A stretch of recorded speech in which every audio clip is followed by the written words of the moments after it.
European home for austerity. Who's that? Anybody know? That's Walter Eucken.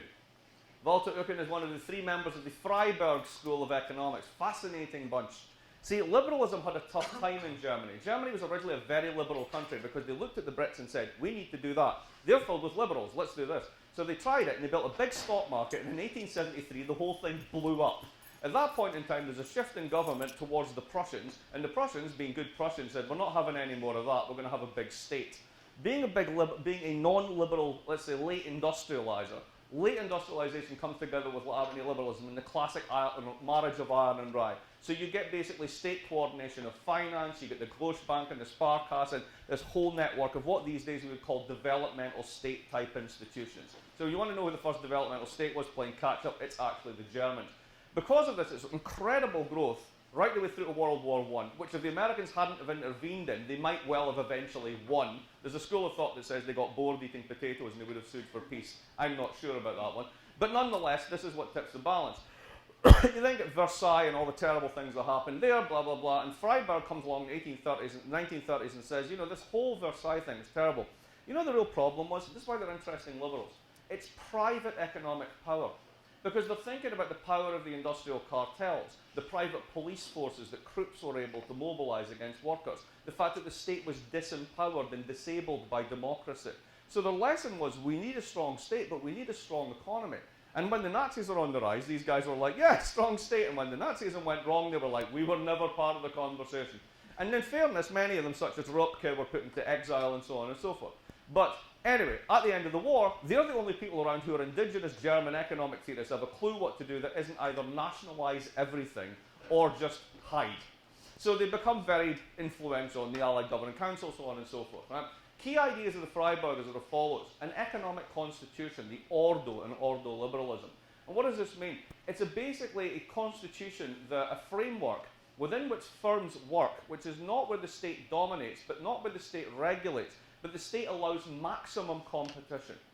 And this makes sense if you're a late industrializing, export-led economy that has encompassing labour market institutions, which they're landed with as a legacy of what's come before. Plus the fact, really interesting minor point, I never really figured this out until well into the research, one of the consequences of the end of Germany proper, or end of the World War II, was of course East Germany got hived off.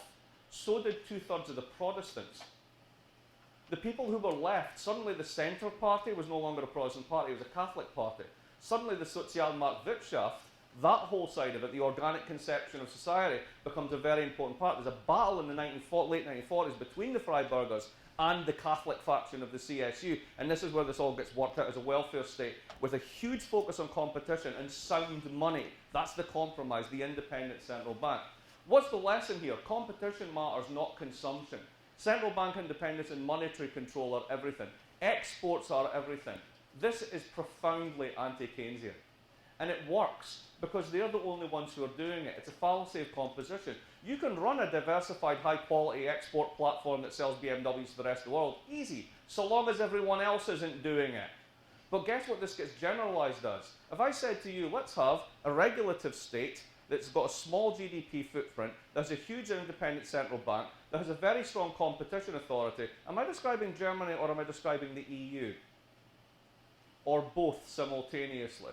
They had a Freiburger's blueprint. Nobody really noticed, at least until the crisis. But the key thing here is, of course, there's no room for Keynesianism. Now, what happens to Hayek? He gets laughed out of Cambridge, he ends up coming to Chicago, he's there. What's this? It's old-time religion. It's back to the Schumpeterian story. Nothing really changes. This time the emphasis is fully on the financial sector. So this ebbs and flows basically through American economic discourse. Hayek gets the Nobel Prize in 1976. It comes back popular then. Whenever you have a financial crisis, Murray Rothbard pops up and tells you it's all about the central bank, etc., etc. And the basic story is still the same. Banks, leverage, and credit extension. This leads to the same thing that's in Hume. The entrepreneur, the merchant gets seduced by cheap money. This leads to more and more debt. You have to binge and purr. The only way out of it is deflation and further or expropriation by the state. And at the end of the day, the worst thing you can do is intervene. So you have another profoundly anti-Keynesian story here. So you have two homes for the long winter. One of them is the German economic constitution, and the other one is the Austrian mind of the American economist. And I don't mean that for the mainstream profession. The mainstream is thoroughly Keynesian and talking about the business economists, etc., and also that strain of Austrian thinking, which is kind of a subterranean strain, which is always there in the American economic conversation.